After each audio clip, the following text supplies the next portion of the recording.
It's interesting though, because when you get into what Alberti was known for, which is a plethora of things, he was considered the first Renaissance man. This is, before Da Vinci, even though Da Vinci learned from him. Like for example, the Vitruvian Man that we associate with Da Vinci, that's one of the most, not the Mona Lisa, but the Vitruvian Man was based on who? The work of Vitruvius.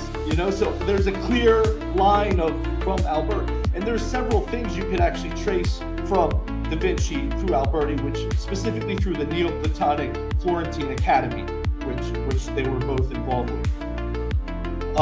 It's interesting though, like I said, Alberti was born in 1402 and died in 1472. So I argue that a lot of world history folds in on this timeline of his lifespan.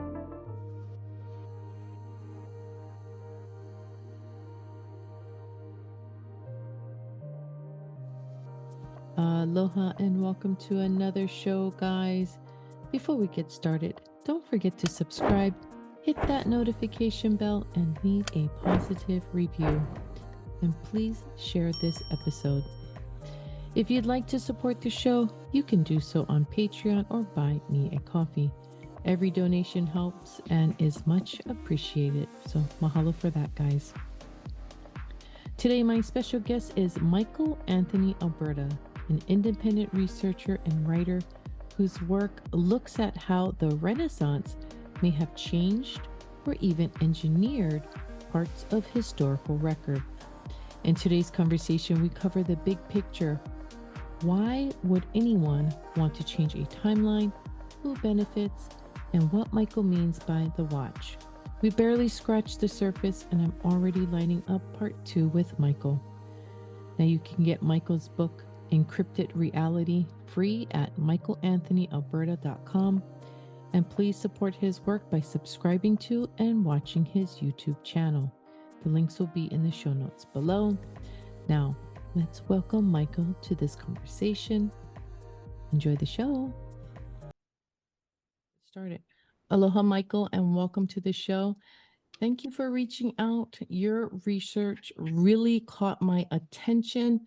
From what I've seen, your work, you really challenge the official historical timeline and invite people to look at history and history records differently. So for our listeners new to you, can you briefly share what your research is about and what first pushed you to start questioning history this way?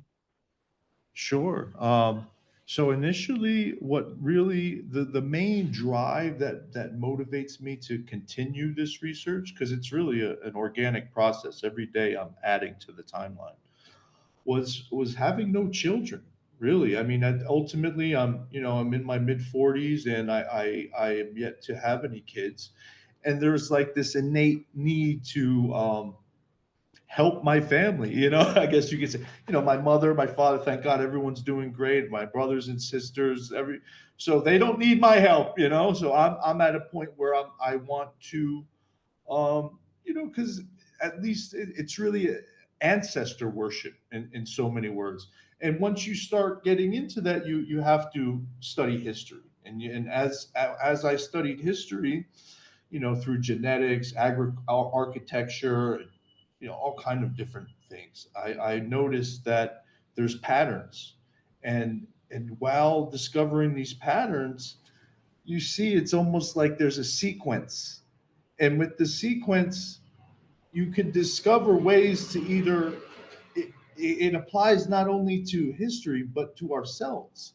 We could actually apply the same methodology to ourselves and decrypt our own lifetime, which I did, and so that's really what really gets me going when it comes to history and stuff, is uncovering how things seem to repeat. There's like a melody.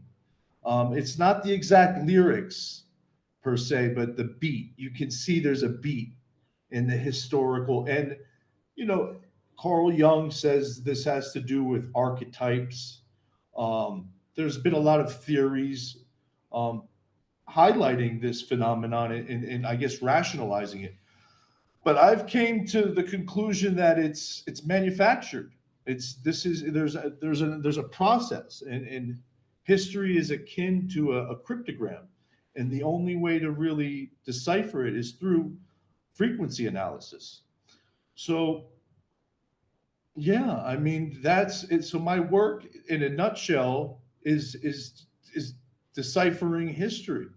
And I realize that a lot of our what we know as world history, based on my research, has been fabricated in the 15th century with the printing press. I mean, there was a series of things, not just the printing press. I mean, the printing press was the primary vehicle. But when you combine that with the Black Death, which wiped out, a considerable amount of the world's population, especially literate populations in densely populated cities, and then you get into, like the fall of Constantinople, which at the time was the Roman Empire. There was a lot of different, the invention of guns, the nautical sail, all these things happened within a 100-year period. And it was a recipe for a major score with a international spy ring, for lack of a better term. I call it the Watch. There's no real historical name, the Watch. This is something I've this is what I name them, because they weave in and out of different names, different organizations, different religions. It's difficult to say this is them. So I kind of, my overarching term for this organization is the Watch, which has a dual meaning, which means a timepiece, a watch, and watching, those who surveil, so that's how I came to that name.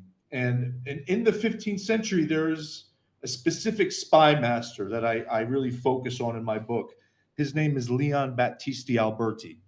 Now, he was born in 1402 and died in 1472, allegedly. And it's interesting, he's considered the father of European cryptography. He did a lot of things in terms of mainstream history. It records him as offering the first scientific analysis of perspective. So when we think of like realistic three-dimensional drawings and stuff that came out of the Renaissance, that was a result of his work. Not necessarily his work based on a first century Roman quote unquote architect, because the term architect came about in the 15th century, but his name was Vitruvius in the time of Jesus. And it's interesting because what really led me to Alberti was Vitruvius. And through Vitruvius, I studied, there was a Russian mathematician named Anatoly Fomenko who had his own statistical analysis version of history. And he determined that most history was created from the 11th century. But he specified most of it was fabricated in the 15th. It goes back to the 11th, but he specified the 15th, and he specified the Medici family. And then he equates Vitruvius with Alberti, saying they are essentially one and the same. So that kind of blew my mind at first. I was like, wow, this is an interesting theory, because if you look at a lot of other civilizations in the world, and because I always loved history, but it never really grabbed me until I started studying Fomenko's work, which is the new chronology. If anyone wants to look into that further, it's about 20 books long. It's a huge mammoth. And I don't agree with all of his stuff, but I definitely borrow from a lot of it that aligns with my work throughout the years, because my work took me easily 10, 15 years of just, it's patchwork. My methodology was basically, this was before large language models and chat GPT and all that. I was using Wikipedia and revisiting Wikipedia pages year after year. What did they write about Alberti? What did they take off? What stuck?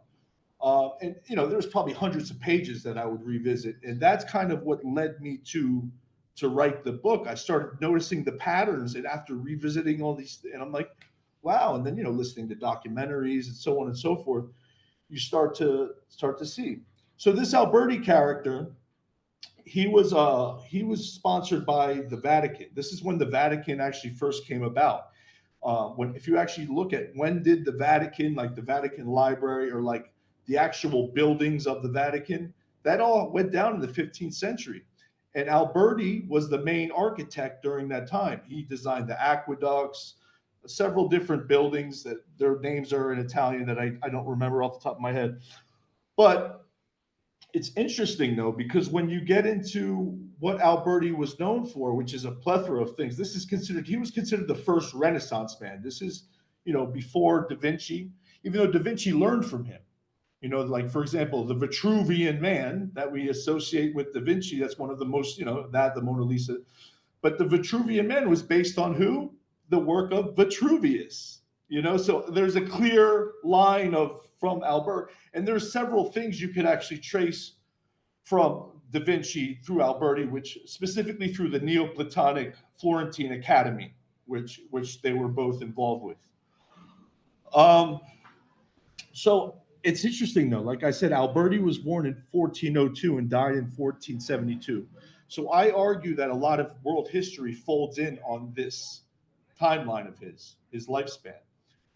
So I've gotten into this in other podcasts, so I don't want to go down this route too much, but he does equate with some Mesoamerican and Andean American figures, specifically Nezahualcóyotl, the founder of the Aztec Empire, and Pachacuti, the founder of the Inca Empire, who share his birth date and death date, and they were both cryptographers.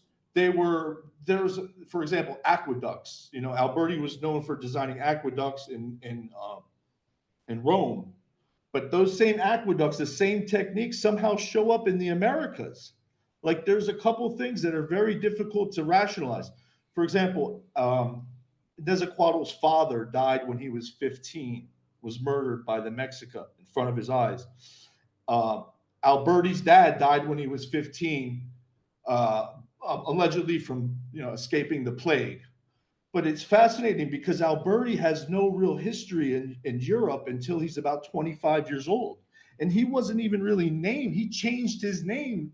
This is historical. So far, what I'm telling you guys is no speculation. I'm trying to give you guys just actual history so you can kind of put together the pieces yourself and vet the information, obviously. So Alberti, like I said, they're master cryptographers. Pachacuti was known for something called quipu, which is really the only form of like tangible cryptography in this hemisphere at the time, which is odd. And then you had Nezahualcóyotl, who also practiced a cryptographic form of poetry. So, like for example, it was all words. So unless you understood the code words, you wouldn't really be able to understand what they're saying, even if you spoke the language. But there's a few other things. For example, when you start comparing Nezahualcóyotl with Pachacuti, there's a whole bunch of things, specifically through their father. Quetzalcoatl was related to, Nezahualcóyotl was related to Quetzalcoatl, who is he's a known myth, and he's known for founding several civilizations in this neck of the woods throughout the Americas, not just one country. And then you have Pachacuti's father, which is Viracocha, who is aligned with them as well. There's several things. Now, you can also, how these guys really all come together is through the Voynich manuscript. Now, I'm trying not to get into this too much because I've gotten into this before, but it's definitely worth it because it's interesting. The Voynich manuscript, it was written in the 15th century. It has enciphered Nahuatl, which is the Nezahualcóyotl's language. And not only has that, it has plants from Mesoamerica inside. No one's been able to decipher this Voynich manuscript, by the way. I didn't really introduce it that well. This has been in and out of all kind of spy agencies. It's been well known in the espionage circles. It gets stored in Yale, for example. Yale is where Skull and Bones comes from. Skull and Bones was a primary recruitment for the CIA. But before that, it was in many different intelligence services in different parts of the world for hundreds of years since it's been produced. Now, it's interesting because not only is it enciphered Nahuatl, there's Roman numerals that seem to be encrypted within this document. And it's also said to come from the same time and place that Alberti produced another illuminated manuscript. So they pin it down to a part of Italy where Alberti was known to have been. Now it's funny. So you're probably saying, okay, was Alberti a Mexican? Was he a Peruvian? Was he an Italian? Where is he from? I speculate that he was an indigenous American. He was actually a Mexican, not a Mexican, but he was a Toltec, an Aztec. Now, the reason I say this is, for example, Paolo Toscanelli, who gave the map to Alberti, before Toscanelli gave the map to, excuse me, Columbus, who obviously was the one that came from out, Columbus. Now, Columbus got that from Toscanelli. Toscanelli got his information. Mainstream history will tell you Alberti taught Toscanelli about maps.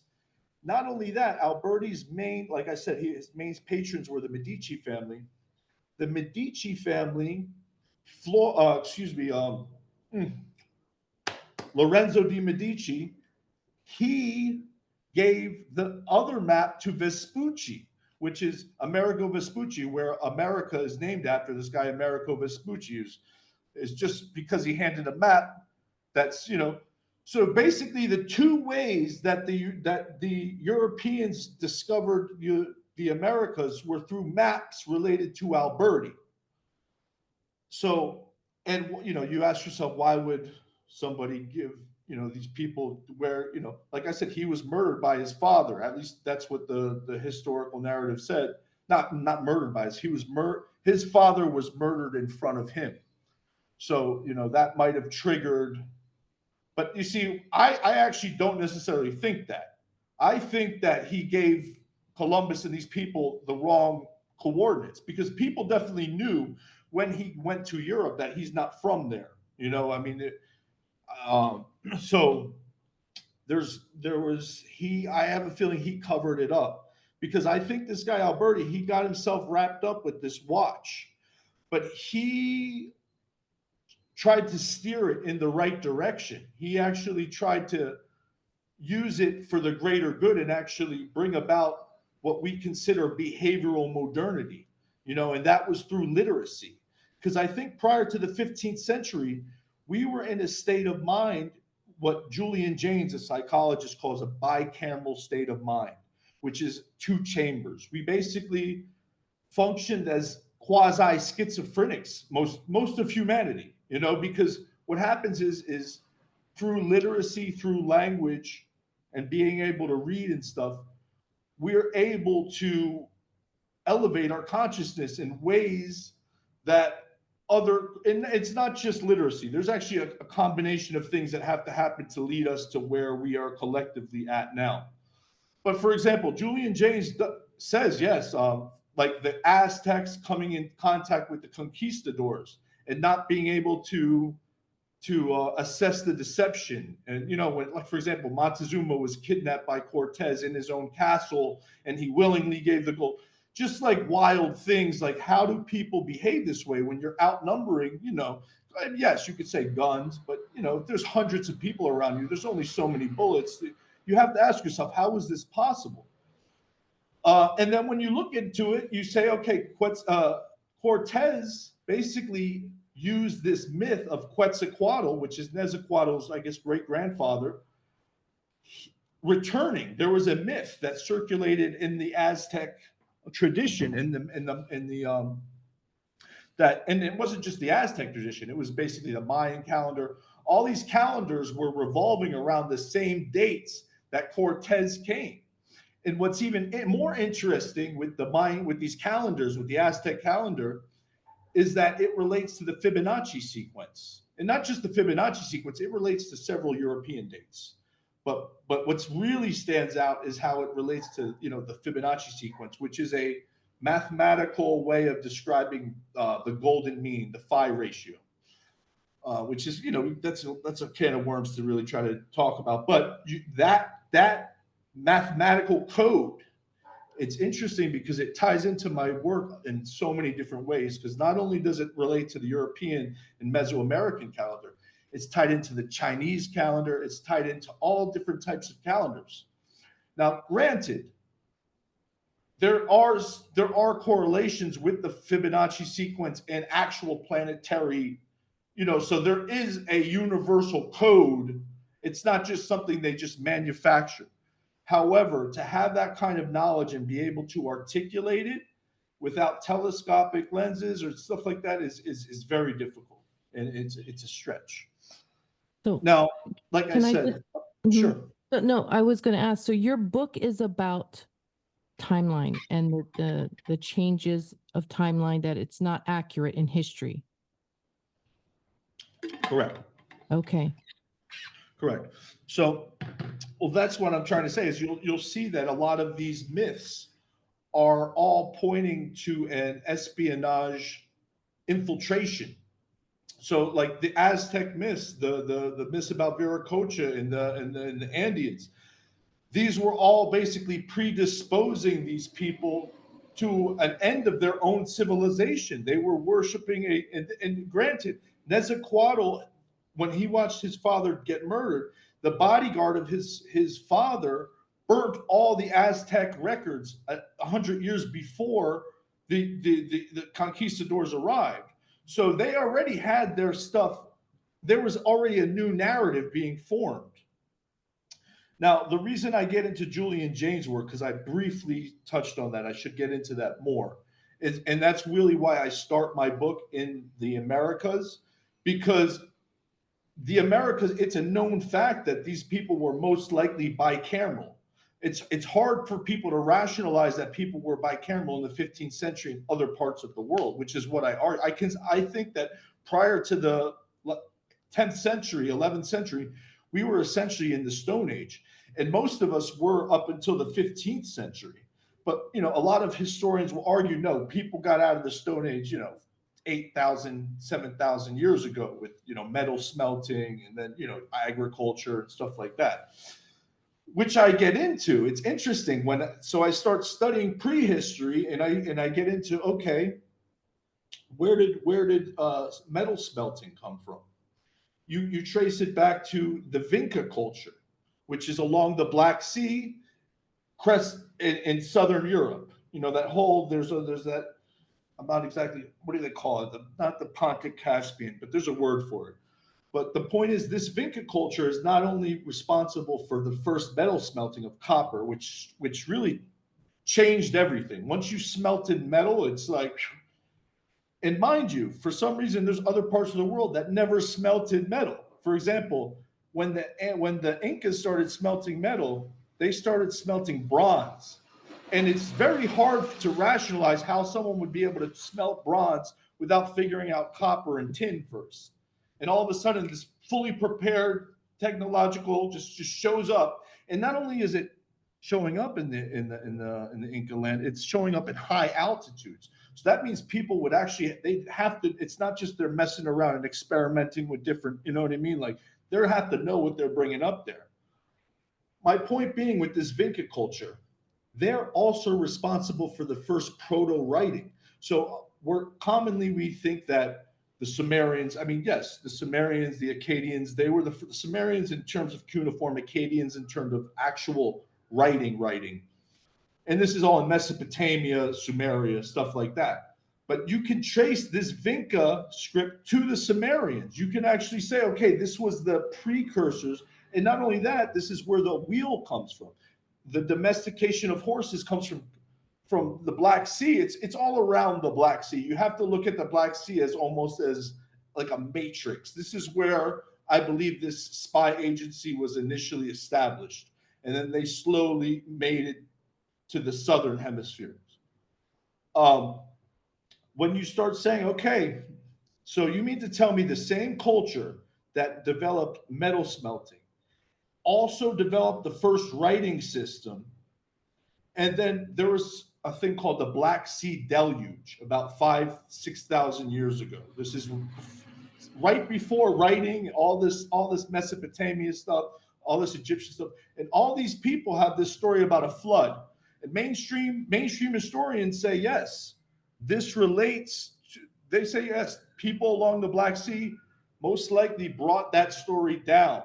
Because if you look at where the wheel, we always think, okay, Mesopotamia, that's where the first wheel comes from. But no, the oldest remnants of a wheel is along the Black Sea. There's several different cultures, the Cryptelian, Trypillian, the Makop culture. Now, the Makop culture is interesting because those are indigenous Canaanites, the same that you can trace those people to Israel, so or Palestine, call it what you want, and you can actually see there's a connection there. So, okay, these are Southern Europeans, the same Southern Europeans that also, when the Bronze Age collapsed, the Sea People, these are the same people that friggin', and when you look at like linear armor, the same like with the winged, with the feathered helmets and stuff like that. That's the same stuff the Romans were wearing. That's the same stuff. Vikings had a very like this is like the same drobe, the same kind of like look, so to speak. Then okay, so these similar Southern European people, mind you, they're not Greeks like they were. Like the Sea Peoples were apparently Greco, Greeks, Philistines and stuff like that. But the age of exploration was set off by Southern Italians too, Spaniards, Portuguese, Italians. It's somehow the same people, and we just went from, we're talking about millennium.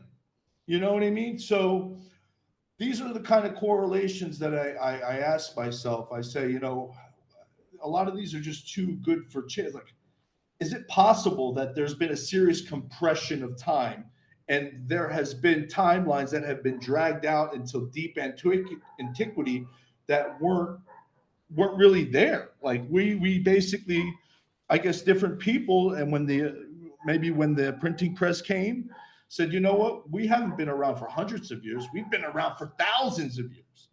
So yeah, that's one of those things where it's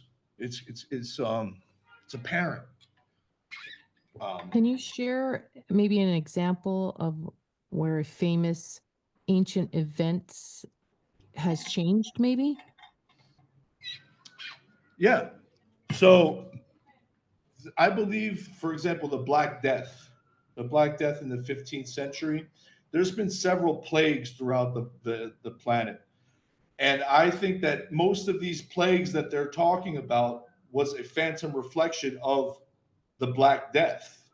So when you look at the plague of Justinian, the plague of the Hittites, all these plagues, they rhyme. When you actually look at the descriptions of what people are how they're describing it, even though they're describing it in different languages, they're using basically the same terms. Obviously, like Yersinia pestis has a similar, I guess, reaction to the body.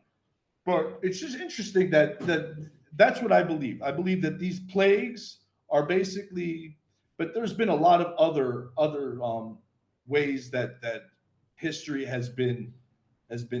For example, the fall of Constantinople, Mehmet the Conqueror. That was we associate the fall of Constantinople with the Ottomans, and there was an Ottoman Sultan, the son of Osman. Mehmet the Conqueror, I believe, was the Prophet Muhammad, because the reason, for example, we associate Islam with the flag, with the crescent and the star and stuff like that.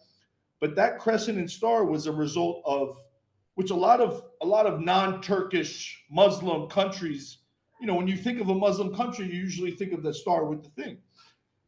But that comes from the 15th century fall of Constantinople, when Islam took Turkey, which at the time was Constantinople.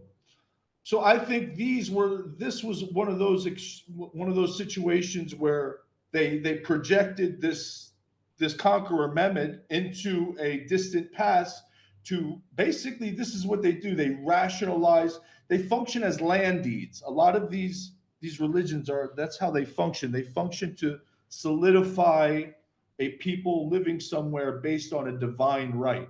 And this doesn't just have to it doesn't just relate to Islam. This goes to Christianity, Judaism did it with the king, and other religions. When you look at the Vedic Hindus, for example. But what's interesting when we talk about the Vedic Hindus and we talk about the Jews or whatever, all this comes down to in Canaan, which is like I said, these Canaanites, specifically Amorites. When you study who the Amorites are, these are the same people, this place in Syria, not necessarily Israel or Saudi Arabia, but Syria specifically. Um, that's where the first remnants of Sanskrit come from. So, like the Vedas, when we think of Hinduism, we normally think of the Indian continent. But if you actually, the mainstream historical thing is that no, that came from Amorites in Syria, and not only that, they came from an offshoot of Amorites because, okay, at the time these Amorites also they're constantly rebranding themselves. They go by several names, so it's difficult.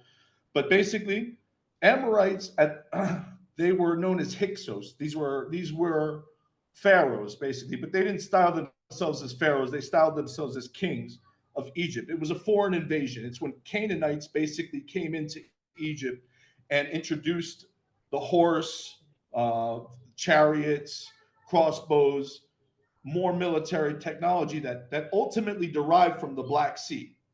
And these Hyksos were phenotypically different than they were, lighter people. So there's obviously a presence of the Black Sea coming down. I'm not necessarily saying that the Amorites were from even though that's what Anatoly Fomenko says. Fomenko says that Syria and all these were proxies of Russia. But everyone has their own biases. I don't necessarily think that they were Cossacks or Tartars, I think that it was more like that technology diffused, and I'm sure that people also diffuse, and it's similar, but it's a network. It's a spy network. It's not necessarily a nation, because these people basically swing from the strongest branch. They've been all over the world. And there's really no civilization that's exempt from this. I mean, there's definitely civilizations that I haven't studied enough, and maybe if I do, I'm sure. I mean, granted, if you're if you have a strong enough intellect, you can make connections anywhere. And that's I do expose this in my book too, because yeah, if you concentrate on something and you have a high enough IQ, you could convince people that you know the pharaohs of Egypt came from France or something. You know what I mean? Like, but you have to think critically and say to yourself, okay, if that's in fact true, and the pharaohs did come from France, which I don't think, how can you vet that information? But let me stick to these Amorites before I get off the course. The Amorites, they're responsible. Now, like I said, the Vinca, that's the first writing, but in terms of actual alphabets, that comes from the Amorites, the actual alphabet. That comes, they say it's the Phoenicians, but who were the Phoenicians? The Phoenicians were they were Canaanites. They spoke the same exact language, but that actual alphabet came from a Proto-Semitic culture that was working in Egypt that modified hieroglyphs and that used Akkadian so it was like a fusion of Mesopotamian and Egyptian that basically comes right there in Canaan. That's like the crossroads of the whole. So you could actually, okay, that's how the alphabet came about. But what's even more interesting when you look at, so if you were to go on Wikipedia and look at the history of the alphabet, you'll see what I'm saying. But if you go to the Wikipedia and see the history of mathematics, it's the Amorites again. The oldest remnants of mathematics, specifically the Rhine Papyrus and the Plimpton 82 text, something like this. The Rhine comes from Egypt. The Plimpton comes from Babylon. Now, Egypt, that comes from Hyksos, Egypt. Hyksos were essentially Amorites. They had Amorite names. They were a Northwest Semitic stock, just like the Akkadians. These are the same people rebranding themselves. And for example, the Amorites, they rebranded themselves many times. So the last time they did it was as Arameans. Now, who are the Arameans? Abraham is an Aramean. The Bible tells you that Abraham, Rebecca, Rachel, these are the first Jewish people. But it's paradox, because what does the Bible say? That the Amorites were used by God to punish the Jews. Or there's also very odd text in the Bible saying the sin of the Amorites is not finished. It could be interpreted as if these people have the ability to sin or something like that. Like Like they're still allowed to without punishment. It's a very odd. So these are the things I say. I say, this smells like espionage. This sounds like infiltration from within. This sounds like a sophisticated people that are literate. That because mind you, most people, especially back then, were not literate. So anybody that's reading these alphabets were part of the elite. Were part of a. That was the first form of cryptography. Was just letters and literacy. Um, but yeah, what's even more interesting about these Amorites is their connection to China. So you get into the Yellow Emperor, which is the foundation of Chinese society. People like Sung Weidong, who is the foreign minister of China right now, he's been for the past 4 years. He says yes, the foundational Shang Chinese were of Amorites. They were the Hyksos because the Hyksos got expelled. Eventually, the local population of Egypt got together and they expelled them. And it's interesting when they expelled, that's where you have the Mitanni, which is the first remnants of Sanskrit. That's where you get the Shang dynasty. That's where you get the whole idea of the Exodus. There's been many different people that were all of a sudden created as a result of this expulsion, which also mimics Alberti's family with their expulsions. Because Alberti's family, mind you, they were a very, very wealthy family. Before the Medici family, the Alberti family was the bankers of the Pope, of the papacy. But they were situated in France because there was a whole thing with the papacy. They had to leave Italy. They got exiled themselves. My point being is the Medici intermarried with the Alberti family before they became a world banker, the richest family in history. And the Alberti family had places all over the known world. Like this is a historical fact, specifically Syria. So I really think that's why I'm like, this family, because you could start tracing that family back to like the 12th century.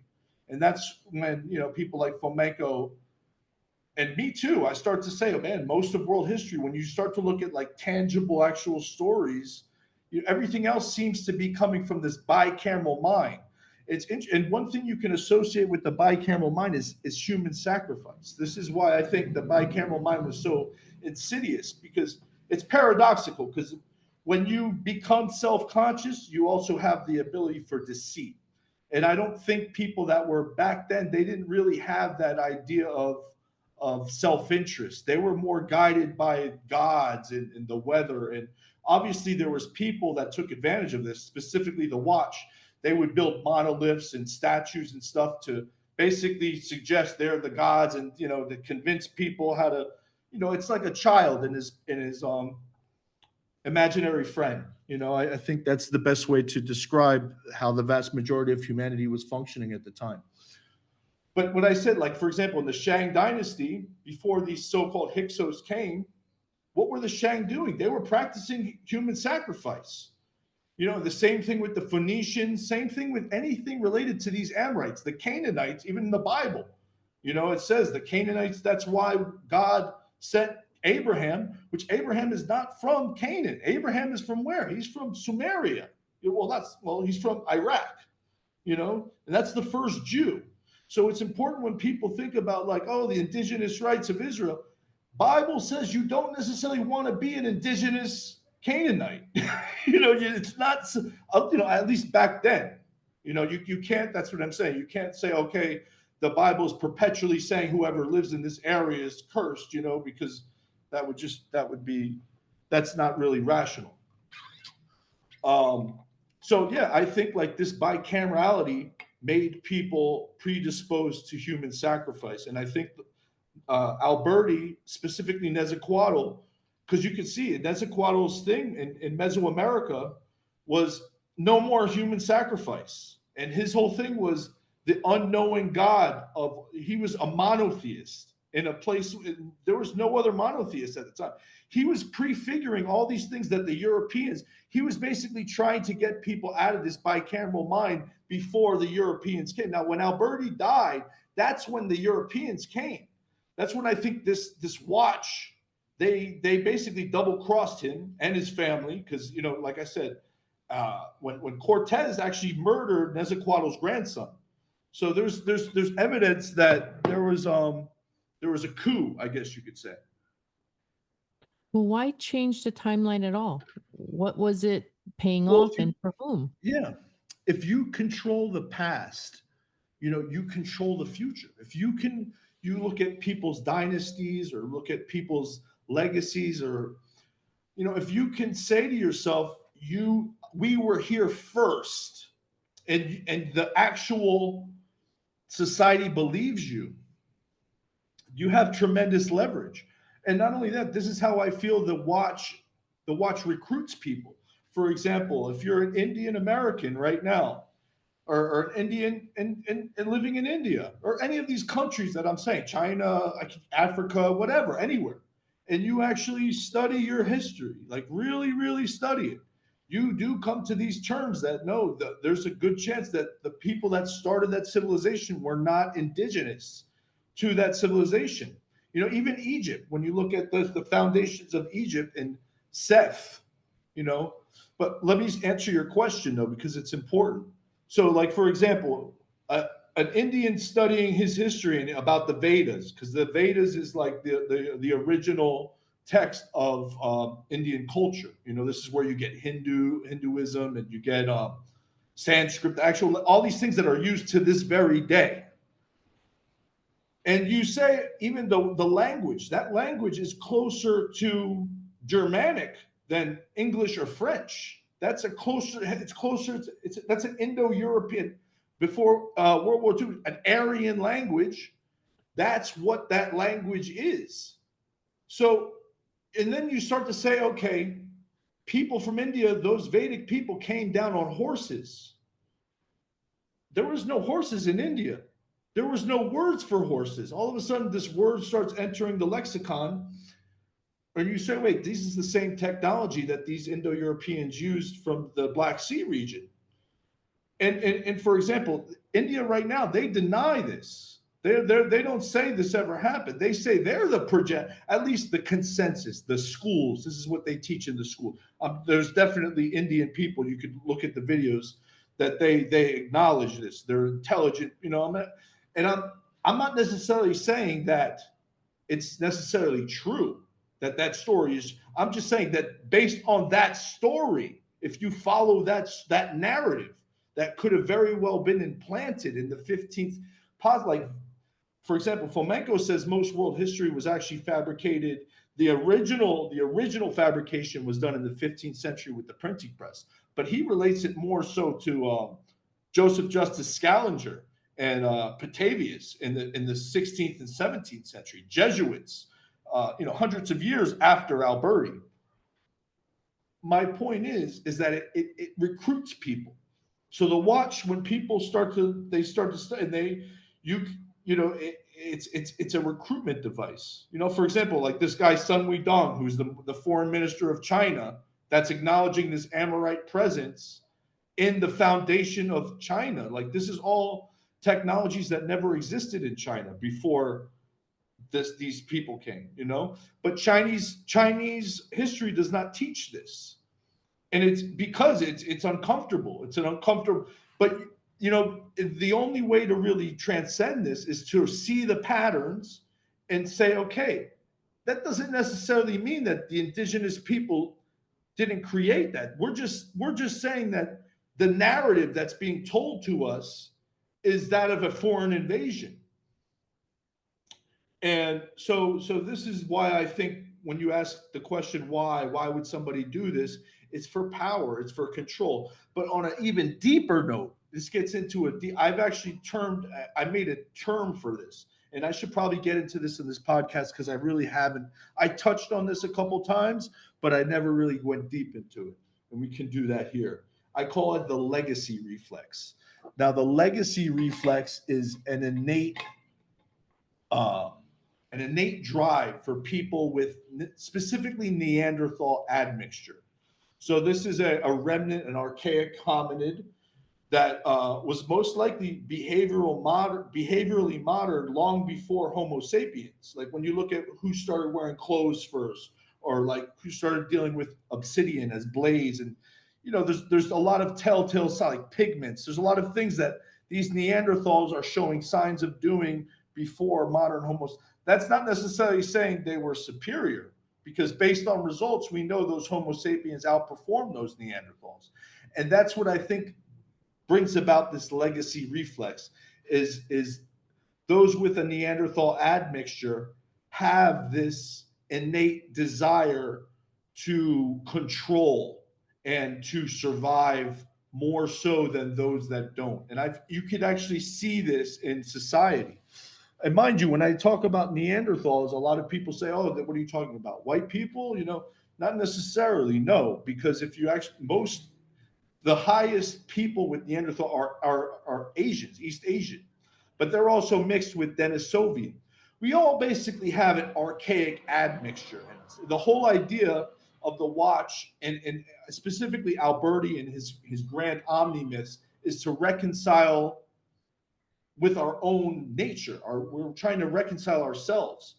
So basically, yeah, like what the reason, what the MO of this watch is to preserve this Neanderthal remnant as much as they can. It's like when you think of political conservatism, who normally gravitates towards that? It's usually people with Neanderthal admixture that are very conservative and very, there's a lot of correlations I've actually, this is a really cool thing that I think that a major scientist or somebody with like a real legit, like they're going to touch on this and they're going to say, I think I'm onto something, because what happens is, for example, beards. Beards are we get that from Neanderthals. That's a result of a Homo sapien Neanderthal hybrid battling the weather. Then when you look at, okay, beards, all these progenitors of early history, Iraq, Egypt with the pharaohs with the beards, all these people have beards. The Vedas, but the indigenous populations, for example, Africa or even India, China, they don't have beards. Like Homo sapiens were mostly hairless. So that's something that is you can see it shines through. Even like, for example, a lot of people associate beards with masculinity. I think that's crazy and foolish. Obviously, I mean, I can grow a big red beard, but I don't. I mean, now it's not red anymore; it's pretty white and stuff. But the point is that I don't think that's. I think to me, it looks barbaric. It's kind of like that's my own opinion. But you have to say to yourself, why are people associating this with masculinity? Why are people, why is this a man thing? Obviously women can't have beards for the most part, but it's just one of those things that you say, okay, this Neanderthal reflex, this legacy reflex, this is the real why. Um, and it's really a grudge match. It's like an archaic grudge. Like we're basically it's a way of getting back at the Homo sapiens for their displacement. It's a subconscious thing. I don't think that the watch, so to speak, gets together and is like, "Hey, man, we got to conserve this Neanderthal." I think it's a thing. It's an innate thing. It's a knee jerk reaction. Like, look, I love all races. I've been around all races my whole life. Different, believe me. But there is all you can see when you're around different people. Like, I mean, I don't really have that problem, to be honest, because I was exposed at a very young age. I'm from Miami Beach, and if you know anything about Miami Beach, it's extremely multicultural. But I've witnessed all kind of racism and seeing people talk about other people, and Sorry, guys, the electricity went out on our guest side. When we picked back up, we ended up going onto another topic. So, sorry about that, guys, but let's jump right back into this conversation. I guess my next question would be, why the Renaissance? Why would that moment in time be ideal for redefining the past? so, okay, I mean, look at the very word Renaissance is rebirth. The whole idea of a resurrection. but that specific time, I think it was just it was a matter of a sequence of events. It was that polymath. I think a lot of it had to do with one person. You know, every so often there is a mind that comes around and is extremely intelligent and has the ability to change the world. And I think we were blessed at that specific point in time. And he was in a situation where he came from the Americas and he didn't have the resources that he ended up having when he moved to Italy. Can you hear me okay? Yes, yes. Um, so what happened was when he went from Mesoamerica, Indian America, and then he as a young man, because mind you, when Alberti came into the public in Europe, he was 25 years old, so he was a grown man. But he had all this knowledge of the Toltecs, the Inca. He had all, and so he was able to fuse all. That's where I think humanism actually came from, because we attribute humanism normally to a European thing, but when you think about who these Toltecs were, this cult of Nezahualcóyotl, the feathered serpent, they were artisans. They were builders. These were not. There were warriors, yes, but they were what we would consider Renaissance men. They were what we would consider humanists. Um, but what happened was Alberti took that whole idea and brought it to Italy, and from there, that's where we actually see the full-fledged humanism. Because now he's got all these resources. He's got the printing press. He's got a whole bunch of literate people. He's got a lot of there was literate people in the Americas, but it was more systematized in Europe at the time, and that's what led to the introspection of people. He was crafting these narratives that lead people to start having an idea of self. Because prior to that, we weren't really, and this is reflected. This is how Julian Jaynes' work comes into this, because this is reflected in documents. If you look at all text prior to the Bronze Age, for example, like the Homer's Iliad or the Odyssey or something like that, you'll see that there's no introspective I. They're not really talking about themselves. How do I feel? What am I do? It's more like they're being guided by gods. The same could be applied to Egyptian stuff, Mesopotamian stuff, so on and so forth. Up until the Renaissance, and it's also European stuff, mind you. Like when we talk about human sacrifice and stuff like that, we fail to talk about like the Crusades and using Jesus as a means of saying, well, we have to kill the people, or even the fall of Constantinople, where people were arguing that Allah is the.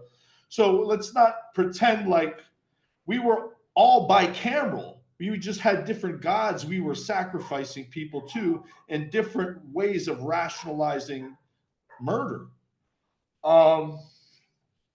So, yeah, why the Renaissance? It was a series of things. I mean, so basically, we were up until the Renaissance, all history was being written down, and finally, the printing press came about, and then all of a sudden, we have all these Black Death. We have all this crazy stuff, all these wars. The 100 Years' War between France and England. It's interesting though, because fast forward, what happened when we first started recording sound and when we first started recording video? The world wars, World War I, World War II, mass casualties, mass changing of the world order. So I think this is one of those we can see this fractal pattern when there's an emerging technology that relates to history specifically. So this also happened again with the internet. Uh, after sound and all this, the internet started a whole new era of, because that's digital history. Power's back, baby. No, so anyway, yeah, that's why. Why, when you ask why the Renaissance, because there was emerging technology that was challenging the watch. The watch could no longer, it was very tedious to chisel in cuneiform with styluses or paint illuminated management. Now all of a sudden you're popping out these narratives and it's challenging them. They're not able to keep, people are becoming literate. Before it was only reserved to the priest class. And that's what I say. These priests, when we talk about priest class, these were just people that were managing bicameral humans because they were, now the gods were not necessarily in their heads, they were being projected outwards. But these people were looking for someone to interpret what they need to do. That's really where we came from as a human species. And we see this even today. You can see remnants of bicamerality in people today, depending on, if they suffer from schizophrenia, or even, like I said earlier, little children, if they're imaginary friends.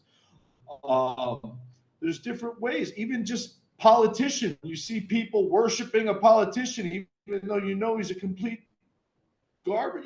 You see like, oh, these people are bicameral. They're looking for a leader. They're looking for direction.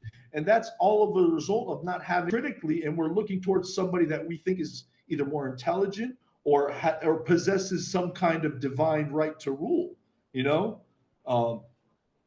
So yeah, that's what I think happened in the 15th century. I think every time that the watch is challenged, every time a technology comes about that's challenging the historical narrative, there's a reset mechanism.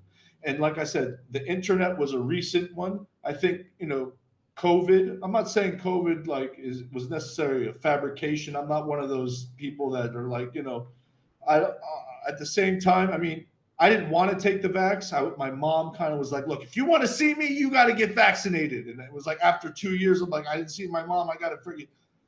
But my point is that they use these things. When you look at people with the masks and stuff like, those are people still kind of functioning in a bicameral state where they're looking for authority. That's what attracts people to like fascism or communism, because you need the strong man or strong woman to tell you what to do. But yeah, so for example, when the internet came about, that's what, the 80s. That's when it was. I mean, before it was the internet, it was involved with DARPA, which was who? This was espionage. This was the United States government spying on people. That's where we get the Five Eyes, and it was used for espionage initially. And it's interesting because the internet comes from or even modern day computers. Like you could trace all this stuff back to a guy named Alan Turing. And Alan Turing, what he did, he studied the Voynich manuscript. Because anybody involved with cryptography studied this thing at like really, really like high level. Because it's one of those things that still hasn't been cracked, allegedly. For all intent and purposes, Turing cracked it. I think he might have, because I think it might be a recruitment device. People that are able to decipher it might have a way to figure out how to become part of this organization. Possibly. Obviously, this is speculation. But it's interesting, though, because Turing, a lot of what he saved millions of lives, probably 7-8 million lives, by cracking the Enigma machine, which was a Nazi polyalphabetic cipher, an electric polyalphabetic cipher. Now, who created the polyalphabetic cipher? Alberti. The first polyalphabetic cipher in history came from, that's why he's considered the father of European cryptography. So you can see a line from his polyalphabetic, the Alberti cipher, they call it. You can see the evolution into the Enigma machine, which is basically a polyalphabetic cipher with electric. And that Enigma machine, that's what became the modern computer. And when you look at, not only that, you look at his icon, and his icon was a winged eye, which is also used in DARPA, which is, the eye with the pyramid, what people associate with the Illuminati and stuff like that. That eye in the pyramid actually comes from Alberti. The first, when you actually say, where did that, people say, oh, it's a Vatican symbol, but how did the Vatican get it? The Vatican got it from Alberti, from specifically, you'll see it was his personal logo. Like so, and what does that really resemble? What is an eye in the sky? It's surveillance. We think of eyes in the sky with like a drone or a satellite. These are things looking at omnipresent gaze.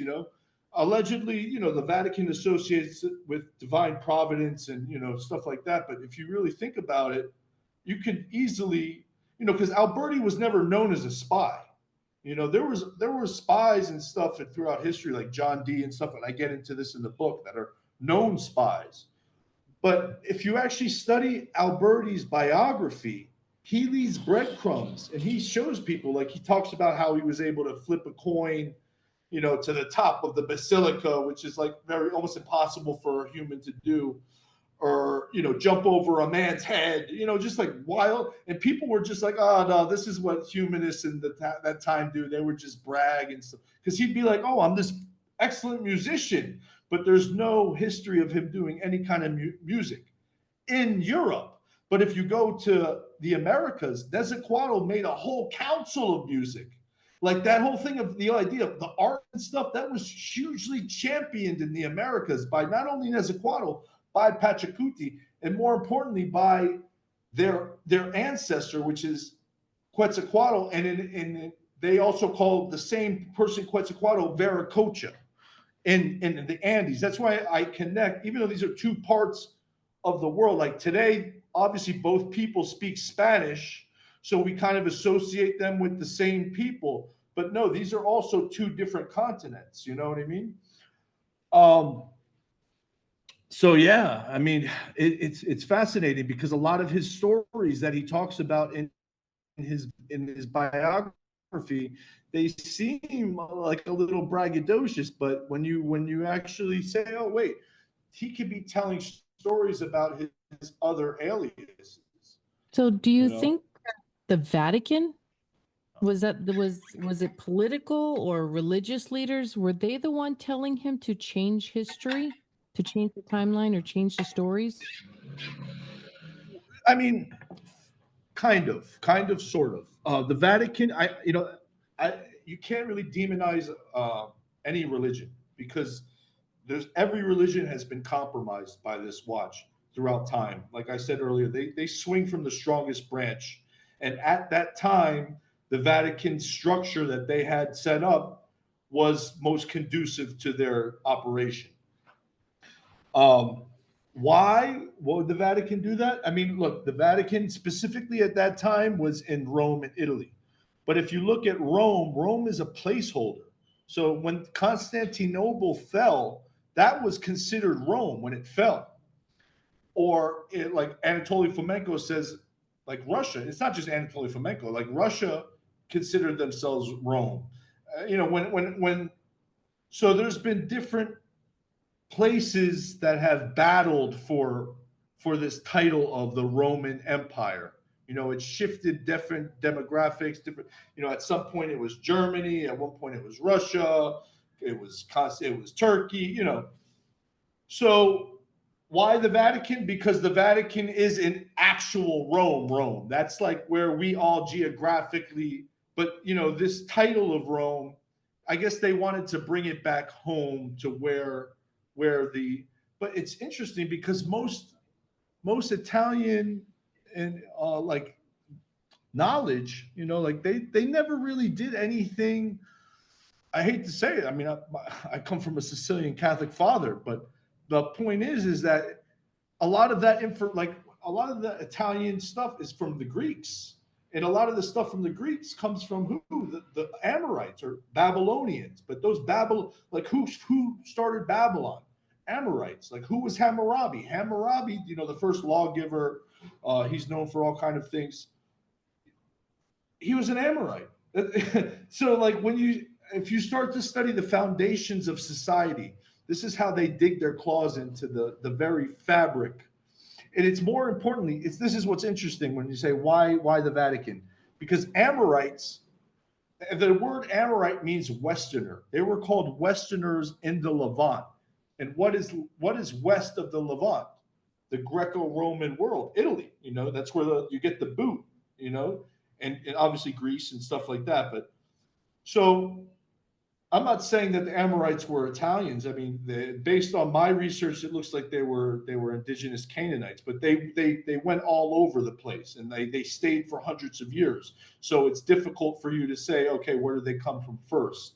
But I speculate that if you want to say, okay, when you look at the Stone Age culture, yeah, we go to Vinca, but you can go even before that, and you go into the Natufians.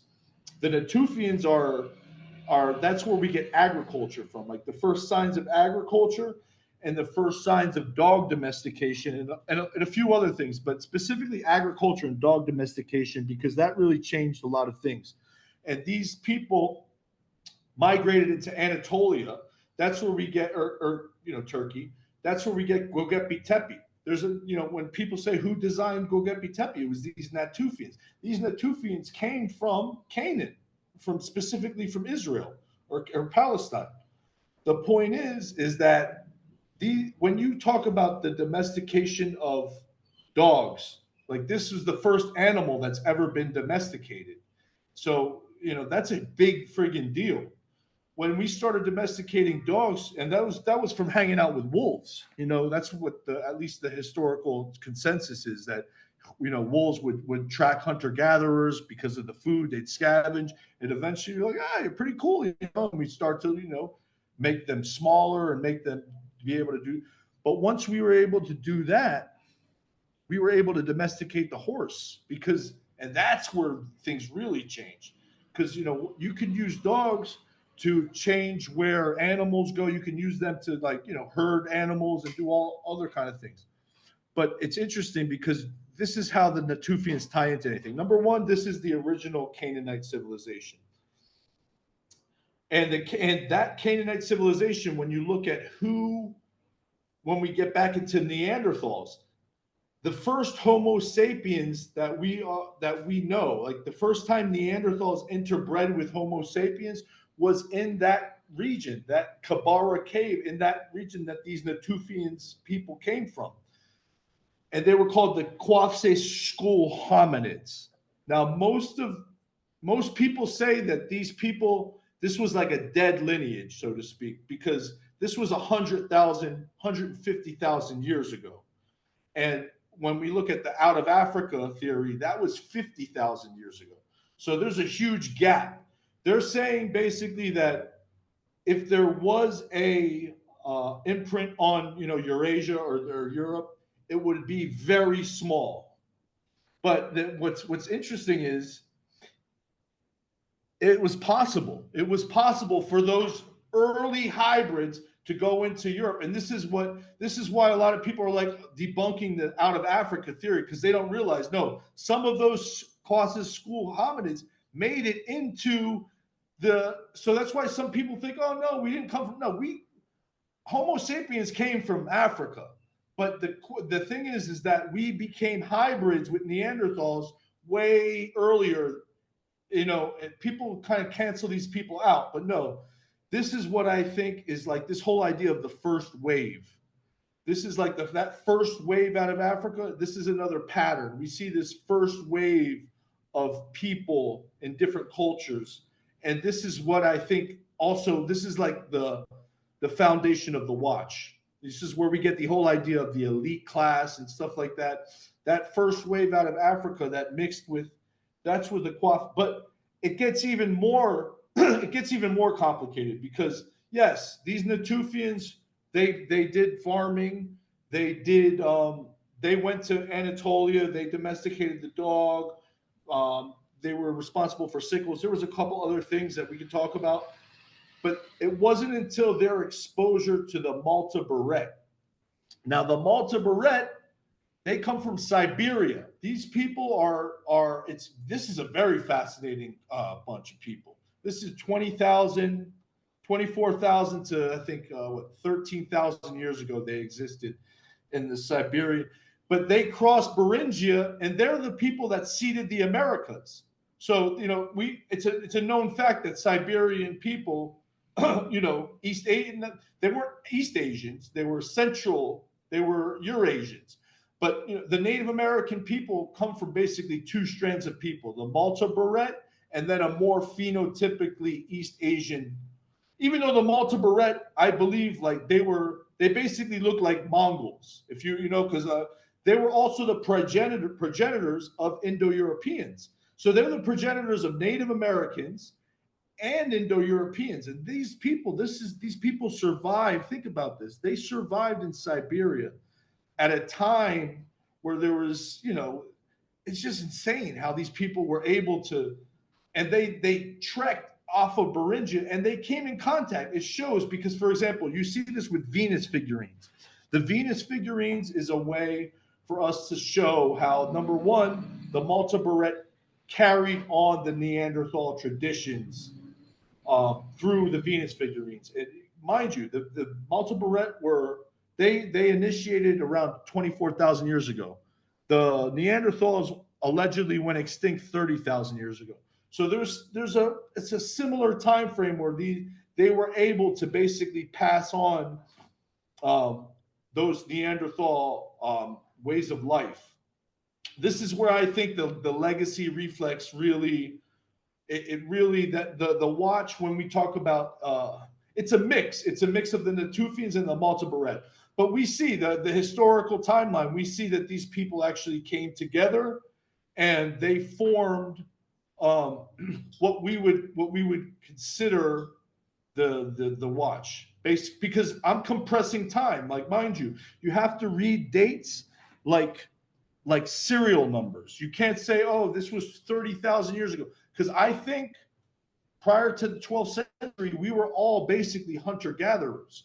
So once you say that and you start to compress all the time together, you say, okay, what were we doing that whole time we didn't have writing and stuff like that? That's where you say, okay, and how is it that Indo-Europeans, which are essentially white people, how do the Indo-Europeans come from the Malta Beret, who were phenotypically, they had dark eyes, dark skin, somewhat dark skin. They were, I guess they're considered ancient North Eurasians, ANE. That's the actual scientific term for them, because it's difficult to really label, because they had like wispy beards, so they weren't completely East Asian. It was like a mix of people. Allegedly, they might have had some reddish hair.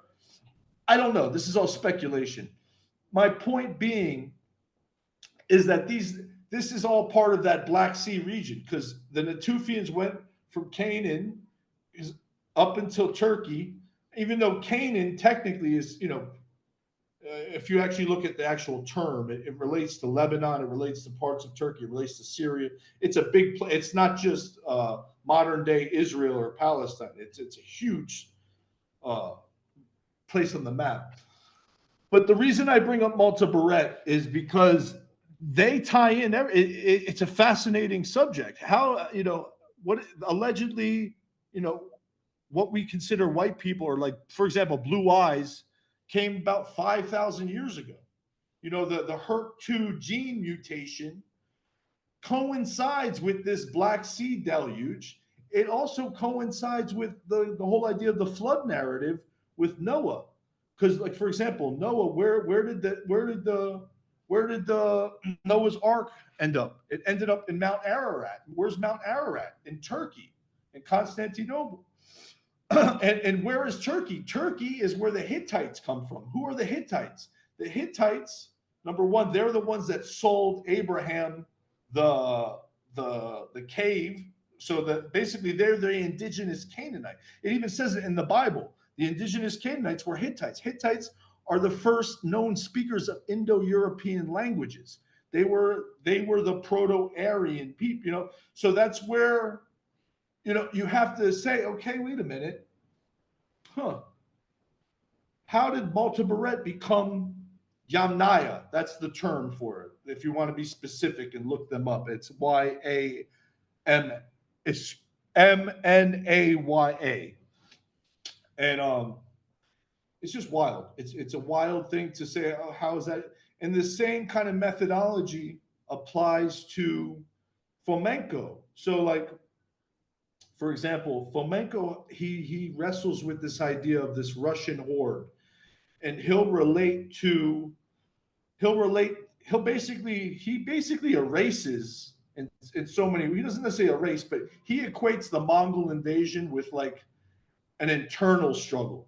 So he's doing the same narrative recapture that say the Indians are doing, where like he's denying the conquerors. Like he's the whole idea. He's a lot of people though they won't. He's like, oh no, Genghis Khan wasn't phenotypically East Asian. He was a redhead with a just because this is a natural reflex people have is like they don't want to admit that their indigenous population was compromised at some point.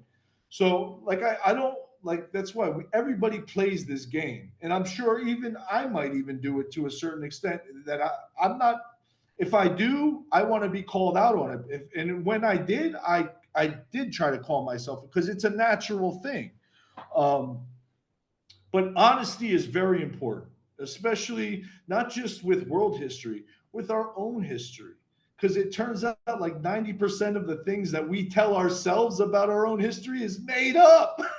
So, what makes us think that the world, even like the whole idea of the concept of fake news and like if we see this playing out right in front of our eyes, what makes us think this hasn't happened for thousands of years? True, true. Well, how does this shift in timeline shape us today, whether it's education or identity or law? Yeah, I mean, in a lot of ways. So the timeline shapes us in many ways. For example, if you look at alphabets, all of the alphabets that we speak, that we use today, mostly came from Aramaic. Now, Aramaic is comes from the Arameans. The Arameans are essentially rebranded Amorites. And before the Aramaic alphabet, that Proto-Canaanite alphabet was used. Even like the Hittites, for example, the alphabet that the Hittites, the first Indo-European letters came from the Semitic Akkadians. They used the Akkadian cuneiform to graft and we see this same thing play out with the Greeks and the Phoenicians. The Indo-European Greeks used the Semitic Phoenician alphabet to create their alphabet. So, how does this affect us today? Because it could be a manipulative thing. It could predispose people to think that there is a more advanced I mean, look, let's face it, there are more advanced people. There's ways that you could some civilizations, and it depends obviously what you describe as advanced, because for example, where I'm at right now, the love is very, very thick. And in my mind, this is very advanced. Where if I walk down the street, I'm getting, hey, hi, how you doing? I know my butcher, I know my grocer. You know what I mean? Like it's a different mentality than say Miami Beach, my hometown, where you'll see 1,000 people within 15 minutes, but you'll probably never see these people again. But you can measure IQ. You can measure things that can kind of predict how a society would function. But what happens is when there's people that manipulate other people's narratives, they can manipulate that society. They can for example, there's a lot of ways that different religions are like if you look at Islam, and I don't like to bring this up a lot because it's sensitive, but I can do this with every culture. That's really not. I don't want to get into that. But if you ask me, how does this play out? It could play out in some nasty ways. So, we don't really depict the Prophet Muhammad in his how he looked. At least Muslims don't. They don't.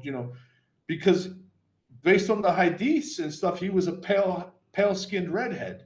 With black slaves, and he wasn't exactly a woke person, or what we would a lot of people associate Islam with, like a free, like a different world. Like most people don't look like the Prophet Muhammad.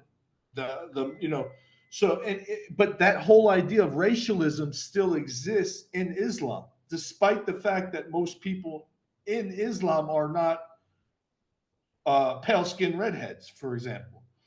Um, like there's a Houthi prayer where they're like, "Oh God curse the Jews. God make our complexion lighter than theirs." And these are all dark skinned, people that are saying this. These are the kind of ways that people get manipulated into thinking, that they're, and it's crazy because the truth is when you look at dark skinned people and melanin and stuff, the whole idea of reproduction, there's a lot of most, for example, Asians and Caucasians, we don't reproduce the same as darker people, and a lot of that has to do with melanin, and so the reason I bring that up is because people, they don't realize their value, and they'll give themselves up to a narrative that could be predisposing them to their own demise. And that's what I think this whole idea of narrative recapture is. That's what I think that the watch uses, is they basically reconcile the combatant. So you basically fall into this trap where now you're speaking the language of the conqueror and you're following their narrative, and at any given moment that those people could pull a lever, and the smart people in that community will say yes, yeah, those people were speaking their language. You know what I mean? It's a complicated, it's a sophisticated tactic, and I really lay it out in my book. I could actually read. I have two computers set up just in case, because the whole idea of narrative recapture it's a very complicated. It's not just reverse psychology. It's a way of, for example, when the Romans came into Israel and they conquered Israel, uh, they ended up becoming Christians, and they're worshiping the God of Israel. So it's like one of those things where you now all of a sudden all of Italy is they're no longer polytheistic. They're now worshiping. It's a manipulative strategy. And who is the God of Israel?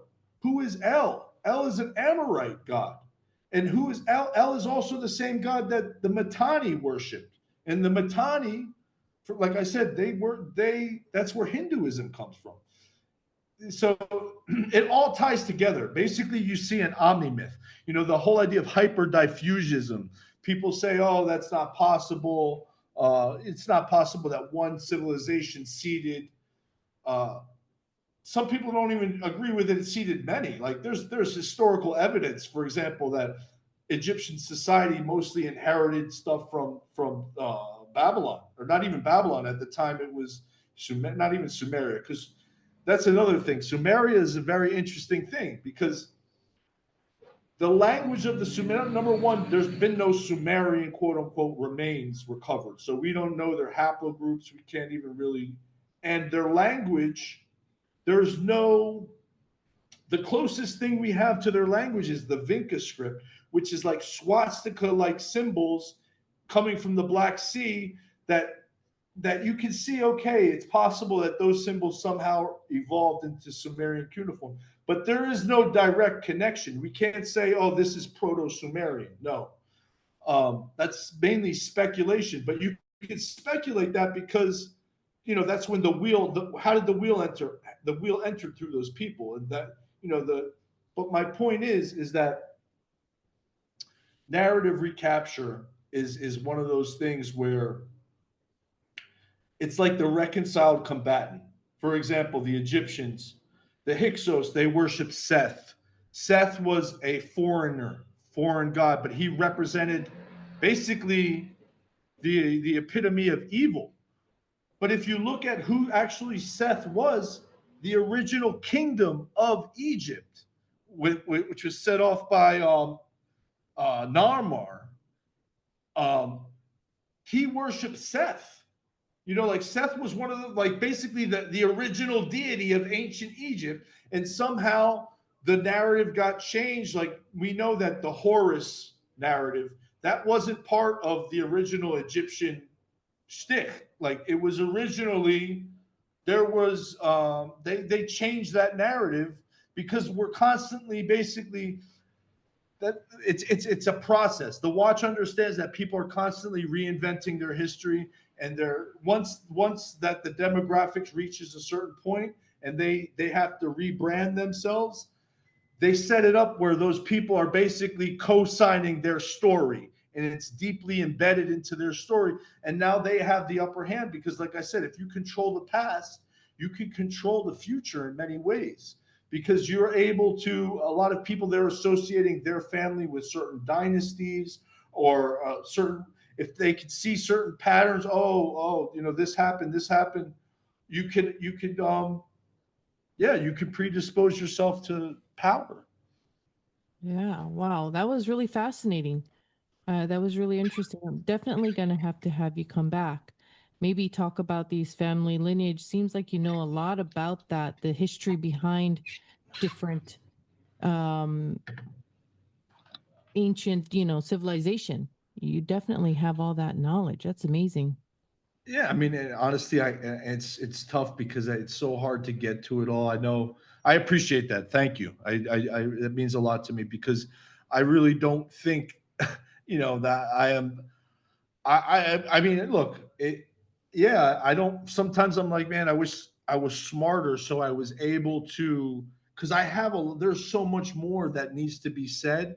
There's so many Absolutely. more Yeah. connections that I actually have, and I've written it down in my book. And by the way, my book is available for free. Anyone that wants to go on my website, michaelanthonyalberta.com, it's on the screen here. You guys can, and I have deep dives on my YouTube, and it gets into this stuff in detail because I know I'm not very articulate, and it can be difficult to listen to me. So please don't throw the baby out with the bathwater. No, this was really fascinating. And again, so where can the listeners find you and your work? What is your website?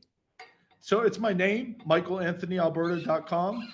Okay. And I have a YouTube, which is, I guess, at symbol Michael Alberta. Okay. Yeah, and all that stuff's available. Offer virtual coaching. A virtual personal trainer. Another book that I wrote is The Living Code, which basically applies the same methodology about decrypting world history, but to ourselves. And I help people. There's a strategy that I fused certain things with the work of Greg Braden and his idea of fractal time with some of Jordan Peterson's self-authoring program. So we're able to kind of decipher our own histories and see the patterns within our own lives so we can kind of change our own behavior. Because ultimately studying history is great and everything, but really it's important we internalize these things and we don't use studying history as avoidance mechanisms or doing, it's important to concentrate on ourselves and be the best people we can. And if I left anybody with anything, it's question history, world history, our own narratives, and the narratives we are told to us. Wow. Well, thank you so much again for your time. This was My truly pleasure. fascinating, and I Thank really, you, Mia. really would love to have you to come back because we just barely scratched Absolutely. the surface.